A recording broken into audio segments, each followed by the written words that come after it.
I was sitting alone in the small cafe near the hospital, staring at my cup of coffee, lost in thought.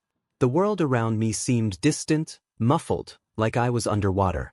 This place had become my quiet sanctuary after each chemotherapy session, a place where I could gather myself before heading back home. I had been diagnosed with cancer 6 months ago, a brutal surprise that I had chosen to keep to myself. I didn't want to burden my wife, Sarah, with the heavy weight of my illness. She had always been the sensitive type, easily overwhelmed by stress. I figured it would be better this way, sparing her the anxiety and sleepless nights. I wanted her to remember me as I was, not as some frail man slowly fading away. I took a sip of the lukewarm coffee, grimacing at the taste, but it was better than the hospital's vending machine offerings. I glanced at my watch. It was time to head back. Sarah would be waiting at home, probably still in her workout clothes, fresh from the gym. Lately, she had thrown herself into fitness with a fervor I hadn't seen before, spending hours at the gym almost every day. I assumed it was her way of dealing with whatever stress she felt, oblivious to my battle. I didn't mind. If anything, it kept her happy and distracted, which was all I could ask for. As I pulled into the driveway, I noticed her car was missing. A bit odd, I thought, considering it was late afternoon and she usually didn't go out again after her workouts. I pushed the thought aside, blaming my fatigue for overthinking. I stepped inside our quiet home, the faint smell of lavender air freshener lingering, but there was no sign of Sarah. I dropped my keys on the kitchen counter, feeling the familiar twinge of pain in my chest. A few moments later, my phone buzzed. It was a message from Sarah. "Sorry, babe. Ran out with Jenna to grab a late lunch. Be back soon." Jenna was her best friend, the one who was always there when Sarah needed to vent or have a laugh. I smiled weakly at the thought of them together. At least Sarah had support, even if she didn't know what was really going on with me. I decided to rest on the couch, turning on the TV for some mindless distraction. Halfway through a random show, my thoughts drifted back to the first time I noticed something was off with Sarah. It was subtle at first, missed calls, vague explanations about her gym routine, and a newfound attachment to her phone, which she never left unattended. I chalked it up to paranoia at first. I was, after all, keeping a life-altering secret from her. But then there were the small lies, like the time she said she was with Jenna but her friend had posted a photo from a different place entirely. And then there was the laughter, the kind of laughter I hadn't heard from her in a long time, the kind that seemed reserved for someone else. I told myself it was nothing, that I was just imagining things, but that nagging feeling never quite went away. An hour later, Sarah walked through the door, her face flushed, eyes bright with a kind of excitement that I hadn't seen in a long time. She greeted me with a quick kiss, but her mind seemed elsewhere. I asked her how her lunch was, and she launched into a quick rundown of her day, but something about it felt rehearsed, practiced.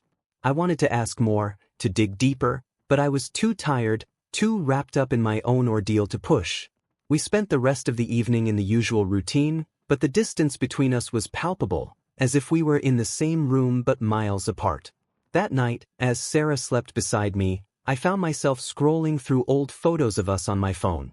There was a time when we were inseparable, partners in every sense of the word. I had always believed that Sarah was my rock, my unwavering support. But now, as I lay in the dark, the reality of my cancer felt heavier knowing I was facing it alone. I stared at Sarah's peaceful face, wondering how much longer I could keep up this charade. Would she notice when I started to lose weight? When the side effects of the treatments became impossible to hide?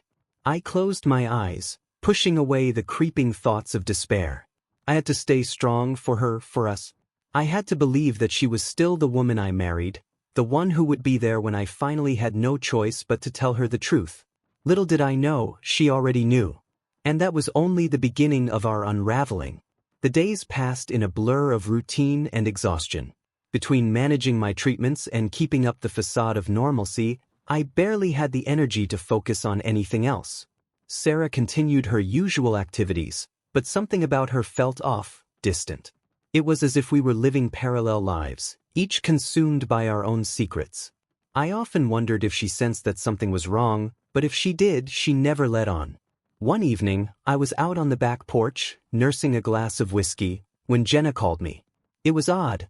Jenna rarely called me directly, especially out of the blue. I answered, expecting it to be something trivial, but the tone of her voice immediately set me on edge. "Hey, Mark, how are you doing?" she asked, her voice unusually soft. I hesitated, unsure of how much to reveal. "I'm alright, just, the usual." "What's up?" There was a pause on the other end, the kind that signaled she was working up the courage to say something uncomfortable. "Listen, I don't want to upset you, but I think you should know. Sarah's been acting really strange lately." I frowned, my grip tightening around the glass. "What do you mean?" Jenna sighed, and I could almost hear her debating whether to continue. She's not herself. She's been distant, distracted, and I've seen her hanging out with this guy from her gym a lot. I thought it was just a casual friendship, but, Mark, it feels like more.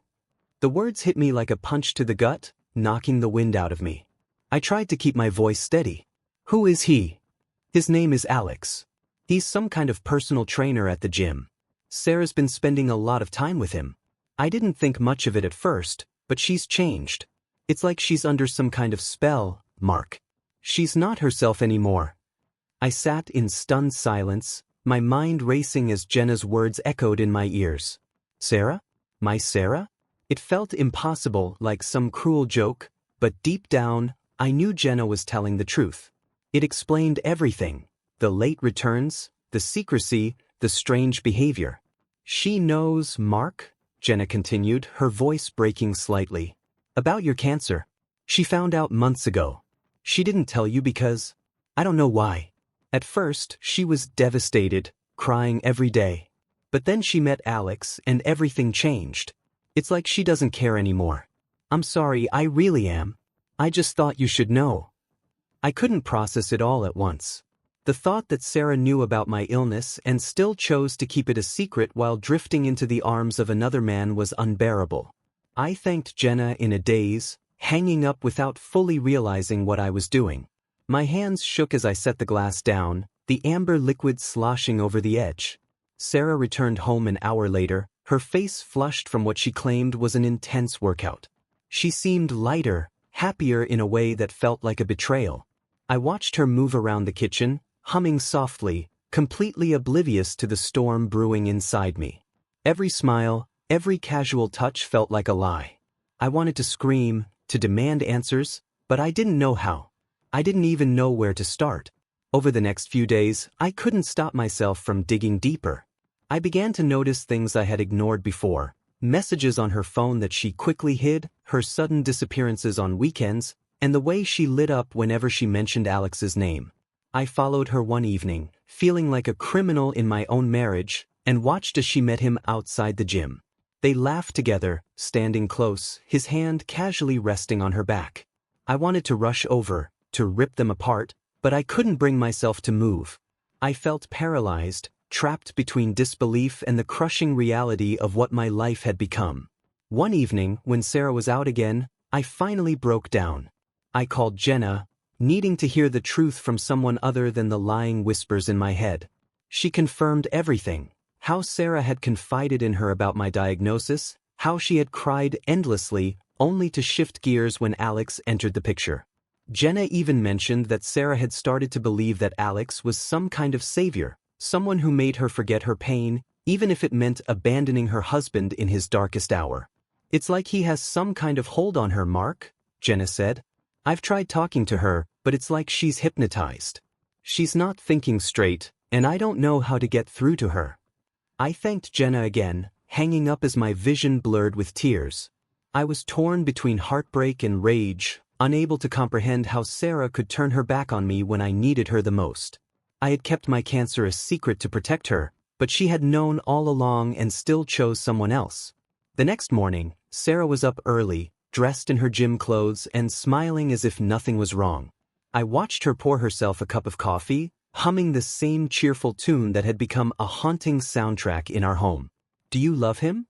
I asked suddenly, my voice breaking the morning calm. She froze, the smile vanishing from her lips. "What are you talking about?" "Alex," I said, struggling to keep my voice steady. "Do you love him?" Her eyes widened in shock. But there was no denial, no quick dismissal.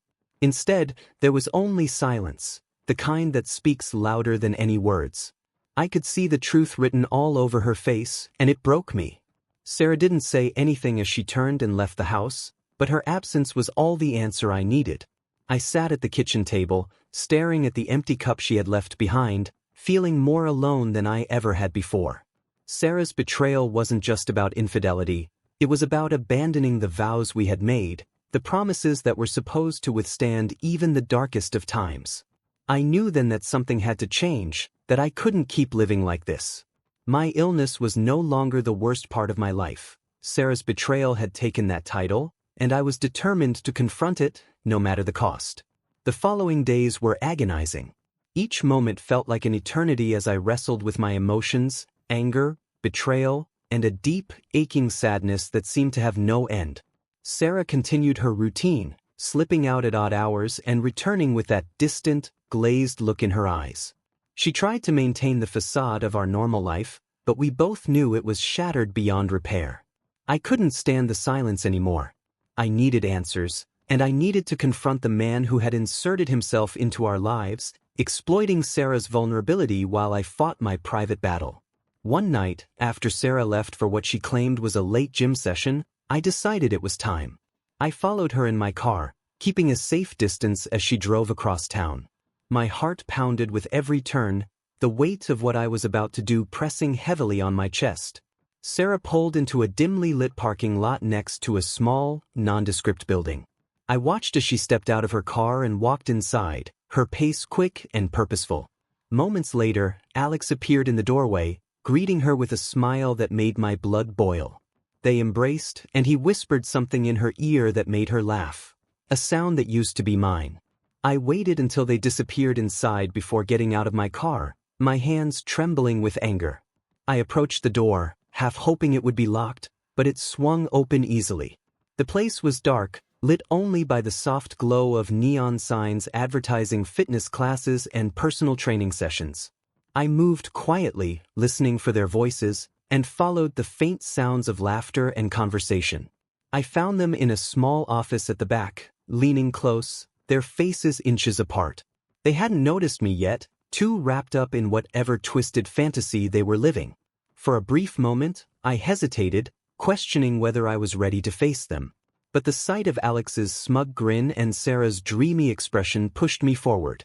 I cleared my throat, and they both jumped, turning to face me. Sarah's eyes widened in shock, but Alex barely flinched, his casual demeanor infuriating me even more. "Mark, what are you doing here?" Sarah stammered, her voice trembling. I ignored her, focusing on Alex. "So, you're the guy who thinks he can just step into someone else's life and take whatever he wants?" Alex smirked, unfazed. "It's not like that, man. Sarah, you just connect. You wouldn't understand." I could feel the rage building inside me, threatening to explode. "You think you can hypnotize my wife, turn her against me while I'm going through hell? You're a coward, hiding behind your gym walls and cheap charm." Sarah tried to intervene, her voice panicked. "Mark, please, it's not what you think." But I was done listening. I grabbed Alex by the collar, shoving him against the wall. For a moment, fear flashed in his eyes, but he quickly masked it with a defiant glare. He pushed me back, and we stood there, nose to nose, our breaths ragged and angry. The tension was palpable, the air thick with unspoken threats. "You don't scare me," Alex sneered. "You're just a sick man who's bitter that he's losing everything. Sarah deserves better, and you know it." His words hit me harder than any punch could. They echoed my deepest fears, the thoughts that had plagued me since my diagnosis. Was I truly losing everything? Had my illness turned me into someone Sarah couldn't love anymore? Before I could respond, Sarah stepped between us, tears streaming down her face. "Stop it, both of you. This isn't helping anyone." She turned to me, her expression pleading. "Mark, I'm sorry. I didn't want it to be like this. I felt so lost, and Alex was there." Her confession stung, but it wasn't enough to extinguish my fury. I backed away, my chest heaving with each breath. I looked at Sarah, really looked at her, and saw the pain in her eyes, the confusion, the guilt. But I also saw something else, a glimmer of defiance, as if she was fighting to justify her choices even in the face of my suffering. "Do you even care about what I'm going through?" I asked, my voice barely above a whisper. "I kept this from you to protect you and you." "I know," Sarah cut me off, her voice breaking. "I've known for months. And I was scared, Mark. I was terrified of losing you. But then, I met Alex and it felt like a way out. A way to forget. I didn't mean to hurt you." I stared at her, struggling to reconcile the woman I loved with the stranger standing before me. Alex watched us with a smug satisfaction, clearly enjoying the chaos he had caused. I felt sick, not just from the cancer eating away at my body but from the betrayal that had poisoned my soul. Without another word, I turned and walked out. I couldn't bear to look at either of them for another second. As I drove home, the reality of my situation finally sank in. Sarah's betrayal wasn't just a lapse in judgment. It was a deliberate choice, a decision to seek solace in the arms of another man while I battled for my life. That night, I lay awake, staring at the ceiling, replaying the confrontation over and over in my mind. I knew I couldn't let this go unpunished. Alex had to pay for what he'd done, for the pain he'd caused me. And as for Sarah, she would have to live with the consequences of her actions, whether she was ready to face them or not. The time for forgiveness had passed. Now it was time for revenge. The days following the confrontation were a blur of anger, regret, and a sinking feeling of betrayal that never seemed to leave me. I knew I couldn't let Alex walk away from this unscathed, and Sarah, well, she had chosen her path. I had started to plan my next move, something that would remind them both of the cost of crossing me. But then, life threw a curveball I didn't see coming. It was a Tuesday morning when my phone rang, breaking the tense silence of the house. The caller ID flashed Jenna's name, and I braced myself for another uncomfortable conversation. Jenna had been my reluctant informant, and though I appreciated her honesty, every call felt like ripping open a fresh wound. "Mark, I need to tell you something," Jenna said, her voice shaky and urgent. "It's about Sarah. She's in the hospital." I froze, struggling to process her words. "Hospital? What happened?" She had some kind of breakdown," Jenna explained, her voice breaking. "They think it's something psychological. She's been saying weird things, talking about being cursed or under a spell. It's like she's lost touch with reality." I couldn't believe what I was hearing. Sarah, the woman who had betrayed me and run off with Alex, was now lying in a hospital bed, her mind unraveling. Part of me wanted to feel satisfaction, to see this as karma for what she had done, but instead, I felt a pang of guilt. I still cared for her, despite everything. I rushed to the hospital, a million thoughts racing through my mind.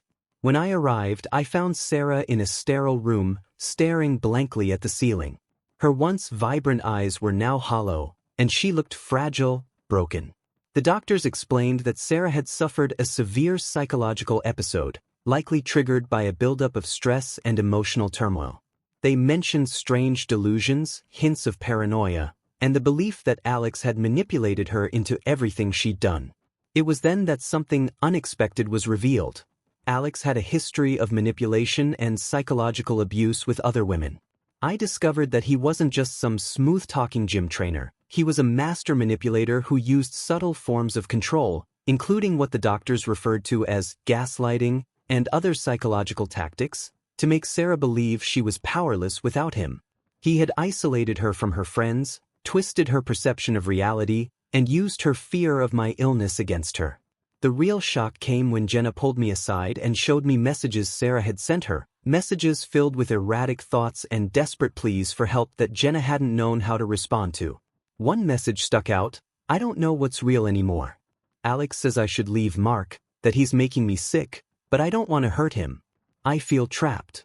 It dawned on me that Sarah wasn't just unfaithful. She had been psychologically trapped, pushed to a breaking point by someone who saw her vulnerability as an opportunity. The weight of my anger suddenly shifted from Sarah to Alex, and I realized that my revenge wasn't just about payback. It was about freeing Sarah from a toxic grip that had driven her to madness. As Sarah lay in that hospital bed, I felt a complex mix of emotions: pity, anger, and a strange sense of duty. She was no longer the woman who had wronged me, She was a victim in her own right, caught in a web spun by a man who had preyed on her fears and insecurities. Unexpectedly, my plans shifted. Instead of targeting Sarah, I refocused my efforts entirely on Alex. I dug deeper into his past, finding other women who had been manipulated, and with Jenna's help, I began collecting testimonies and evidence. I knew that Alex needed to be exposed for what he was, a predator hiding in plain sight. This twist was not what I had planned.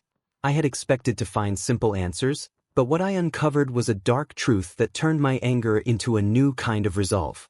The confrontation at the gym was no longer the endgame. It was the beginning of a battle I hadn't anticipated, one that was no longer just about me.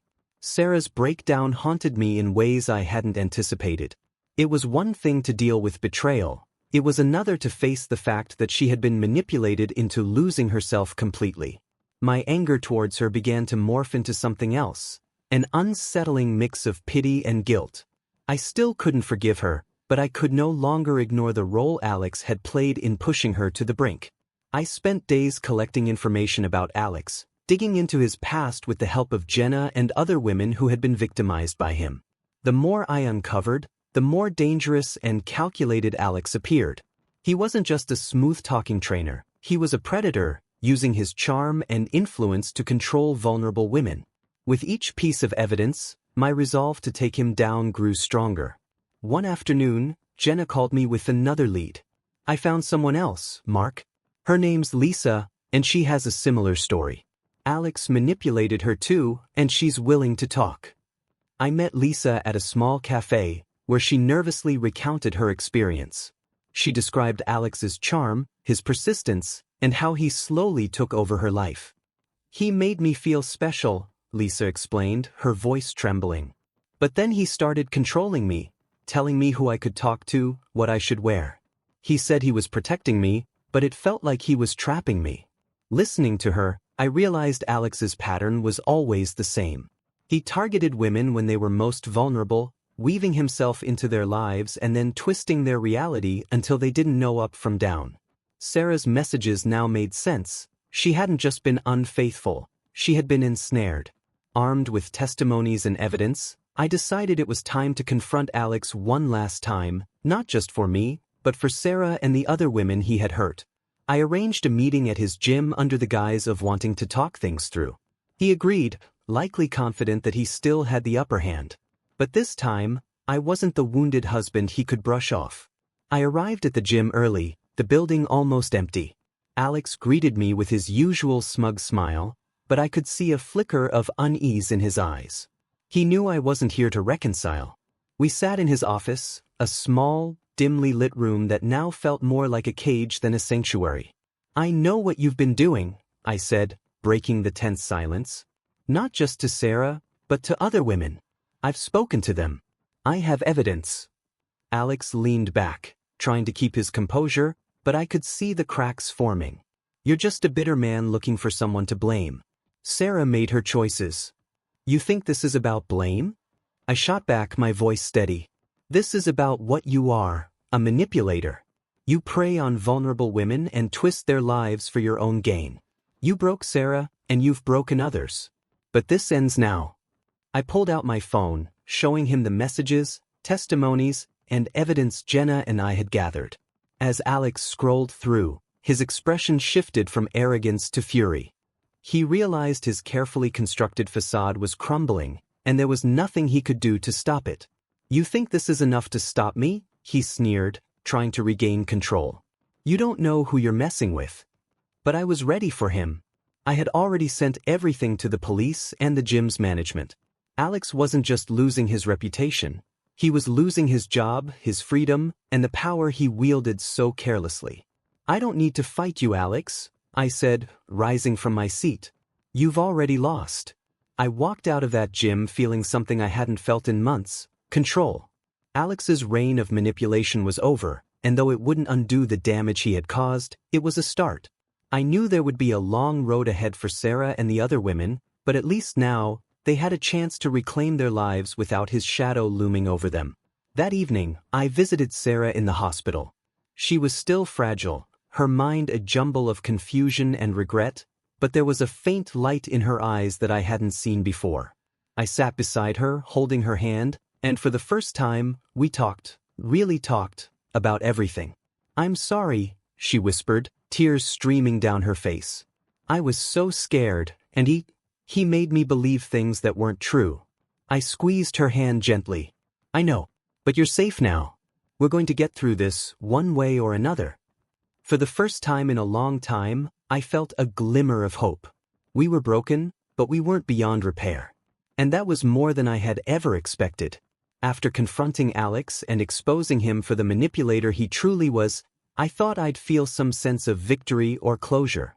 But instead, the fallout of everything that had happened left me feeling more exhausted than triumphant. The police investigation into Alex's actions was underway, and several of the women he had manipulated came forward to share their stories. The gym quickly severed all ties with him, and he disappeared from the scene, his once arrogant presence reduced to whispers of shame. I spent most of my days at the hospital with Sarah. She was still fragile, slowly piecing her mind back together with the help of therapists and medications. She often stared out of the window, her thoughts drifting somewhere far away. There were moments when she would turn to me, her eyes filled with tears, and I knew she was wrestling with the enormity of what had happened, both what she had done and what had been done to her.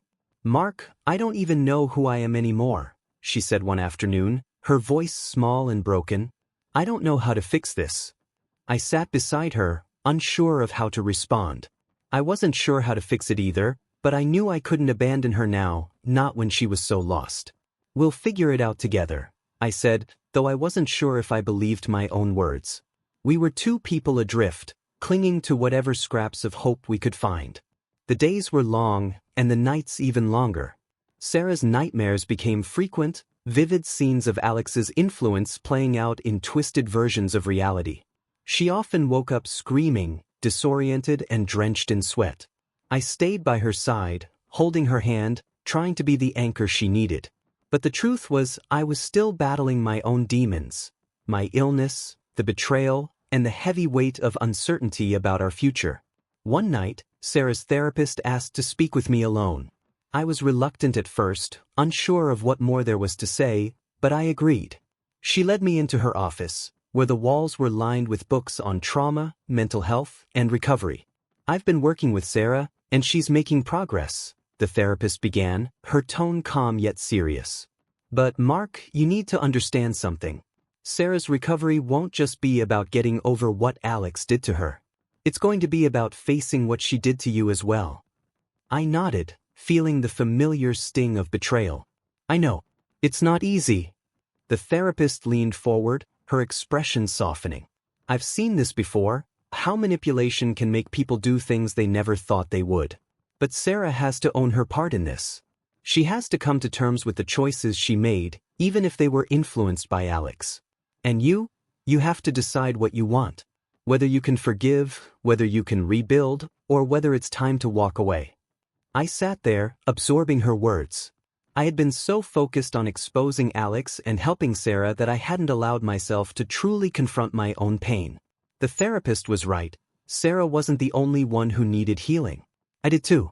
And I needed to figure out if I could ever truly move past what had happened.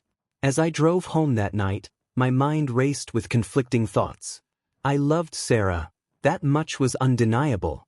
But the scars of what she had done cut deep, and I wasn't sure if I could ever look at her the same way again. Every smile felt forced, every touch a reminder of what we had lost. Sarah came home from the hospital a few weeks later. The doctors said she was stable enough to be discharged, but her recovery would be a long and difficult road. Our house, once filled with warmth and familiarity, now felt cold and unfamiliar, like we were strangers living under the same roof. Sarah tried to pick up the pieces of our life, cooking meals and suggesting movie nights, but the tension was always there, simmering just below the surface. One evening, as we sat in awkward silence at the dinner table, Sarah finally broke down. "Mark, I know I hurt you. I know I can't take it back, but I need you to know that I'm sorry. I was weak and I let him control me. I lost myself, and in the process, I lost us." I looked at her, seeing the pain in her eyes, the guilt that weighed heavily on her shoulders. It was the first time she had truly acknowledged what she had done, not just as a victim of Alex but as an active participant in her own betrayal. "I don't know if I can forgive you," I said honestly, my voice thick with emotion. "I want to, but I don't know how." Sarah nodded, tears streaming down her cheeks. "I don't expect you to. I need you to know that I love you, even if I don't deserve it." We sat there in silence, two broken souls trying to find a way forward. I knew that whatever happened next, it wouldn't be easy. We were standing at a crossroads, and the path ahead was anything but clear. But for the first time in a long time, I felt a flicker of something I hadn't felt in months: hope. It was faint, fragile, and easily shattered, but it was there. And maybe, just maybe, it would be enough to guide us through the darkness. After everything that had happened, life was slowly beginning to regain some sense of normalcy, although it was a fragile piece. Sarah was committed to her therapy, and I was juggling my health, our strained relationship, and the echoes of the past that haunted our every interaction. It felt like we were patching up a ship that was still sinking, but at least we were trying. One quiet afternoon, Sarah was at her therapist's office, and I was alone at home. I decided to sort through some of the leftover mess from our confrontation with Alex, hoping to finally close that chapter.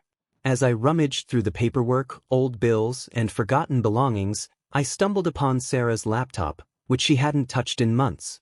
It was buried under stacks of documents, its battery long dead. Something nagged at me.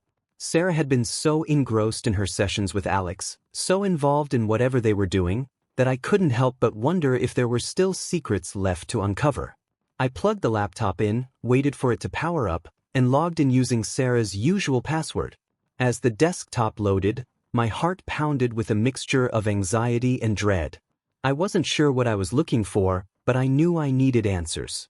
As I sifted through her files, nothing immediately stood out. It was the usual mix of personal photos, work documents, and mundane notes. But then, hidden deep in a folder marked Finances, I found something that caught my attention, a subfolder titled Receipts. Inside, there were dozens of screenshots, emails, and scanned documents detailing large sums of money transferred to Alex over the past year.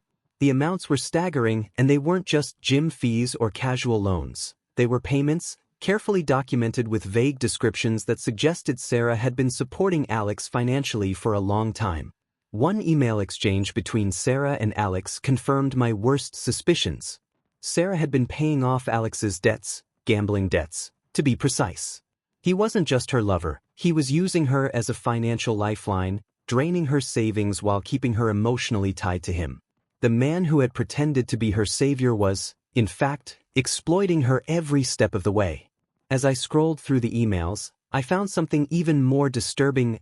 Alex had been pressuring Sarah to sell personal items, including some of my belongings, to keep the money flowing. He made her feel guilty, manipulating her into believing that if she didn't help him, his problems would become hers, and that their bond was tied to her willingness to support him. I sat back, disgusted and furious. This wasn't just an affair, it was a full-blown scam, and Sarah had been his victim in more ways than I'd realized. She wasn't just emotionally entangled with Alex, she was financially bound to him, feeding his addiction while he bled her dry. Sarah returned home a short while later, unaware of what I had discovered. She smiled at me, trying to gauge my mood, but I couldn't keep the anger from boiling over. "Sarah, we need to talk," I said, tossing the laptop onto the kitchen table. She looked at the screen, her expression shifting from confusion to horror as she recognized the emails. "What is this?" I demanded. "You've been giving him money? Selling our things? How could you keep this from me?" Tears welled up in her eyes as she frantically tried to explain. "Mark, I was just trying to help him. He said he was in trouble, that he needed me." "Needed you?" I interrupted, my voice rising. "He used you, Sarah. He used you for money, for comfort, for everything. And you let him." Sarah broke down, sobbing uncontrollably. I didn't know what else to do. He made me feel like I had no choice, like everything depended on me. I shook my head, overwhelmed by the depth of the deception. It wasn't just the affair that had torn us apart, it was the realization that Sarah had been completely under Alex's control, financially and emotionally. He had turned her into his personal bank account, exploiting her love and guilt to keep his twisted game going. We sat in silence for a long time, Sarah's sobs filling the room. I wanted to be angry, but all I felt was a deep, hollow sadness. Alex was gone, but his poison had seeped into every corner of our lives, leaving us both scarred and broken. "I'm sorry, Mark," Sarah whispered through her tears. "I never meant for it to go this far. I thought I was helping, but I was blind." I looked at her, seeing the pain and regret etched on her face. It was clear that Sarah had been manipulated in ways that went beyond mere infidelity. She had been a pawn in Alex's game, and now we were both paying the price. In that moment, I knew that moving forward would be the hardest thing we'd ever have to do. The path to forgiveness and healing wasn't just about reconciling our past, it was about finding a way to rebuild from the wreckage Alex had left behind. And whether we could ever truly recover remained a question neither of us could answer. The days after the discovery of Sarah's financial entanglement with Alex were marked by a tense silence. Sarah was drowning in guilt, and I was struggling to come to terms with the full extent of what Alex had done to us. Our home felt like a battlefield strewn with invisible landmines. One wrong step, and we were back to reliving the pain. Sarah threw herself into therapy, attending extra sessions and working tirelessly to unravel the psychological web Alex had spun around her. I focused on my health and tried to keep my mind occupied, but every quiet moment seemed to pull me back into the mess Alex had left behind. The betrayal had changed us both, and I wasn't sure how, or even if, we could move forward. One evening, Sarah came home from therapy, looking more exhausted than usual. She sat across from me at the kitchen table, fiddling nervously with her wedding ring. It was a habit she'd picked up recently, a constant reminder of everything that was hanging by a thread. "Mark, there's something I need to tell you," she said, her voice barely audible. I braced myself, expecting another painful revelation. "It's about the money and about Alex." I waited, not trusting myself to speak. Sarah took a deep breath, her eyes searching mine for understanding. "I've been digging through everything, our accounts, my messages, all the things Alex pushed me to do. And today, my therapist helped me see something I hadn't noticed before." Sarah slid a stack of papers across the table, bank statements, printed emails, and transaction receipts. I glanced through them, recognizing the payments she had made to Alex, but there was something new. Hidden among the transactions were subtle discrepancies, money moving in strange patterns, accounts linked in ways that didn't make sense. "Alex was taking the money," Sarah said, her voice trembling, "but he wasn't just using it for himself. He was funneling it somewhere else, to someone else." I looked closer at the documents, seeing the trail she had pieced together. It was messy, almost intentionally so, but Sarah had untangled it. Alex had been diverting funds to another woman, a woman Sarah didn't know. "He wasn't just using me," Sarah continued, tears welling up in her eyes. "He was using someone else too. Another affair, another victim. And it's worse than that, Mark. He was lying to her just like he lied to me." The realization hit me hard. Alex hadn't just been exploiting Sarah, he had been running a twisted scheme, juggling multiple women, using each one against the other to keep his deceit alive. The money, the manipulation, it was all part of a sick game designed to keep him in control. Sarah had uncovered emails between Alex and this other woman, detailing promises of a future together, requests for money, and lies about who Sarah was. He had told her that Sarah was his sister, struggling with an ill husband and a failing business, painting Sarah as a saint who was helping him through hard times. It was surreal, like reading a script for a dark, twisted play where everyone was unknowingly playing a part. I felt a rush of conflicting emotions, anger, disgust, and a strange sense of vindication. Alex hadn't just betrayed us. He had crafted a labyrinth of lies so intricate that none of his victims even realized they were connected. The pieces finally fit, but the picture they formed was even more grotesque than I had imagined. "We need to tell her," Sarah said, wiping her tears. "She needs to know what he's done." I nodded. It felt like the only right thing to do. Alex's manipulation had hurt too many people, and it was time to end his games for good. Sarah and I reached out to the other woman, explaining who we were and what we had discovered.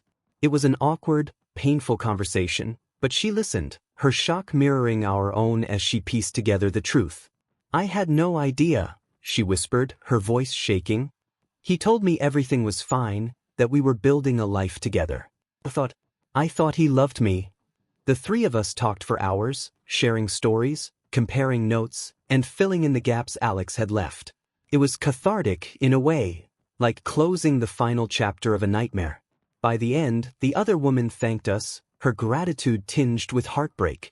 She had lost just as much as we had, and knowing the truth was both liberating and devastating. After the call, Sarah and I sat together on the couch, the weight of everything settling over us like a heavy blanket. There were no more secrets, no more lies, just the cold, hard reality of what had happened and the slow, painful path to healing that lay ahead. "Mark," Sarah said softly, her voice filled with a fragile hope, "I know I can't undo what's been done. But I want to try, to fix what's left of us. I know it won't be easy, but I'm willing to do whatever it takes."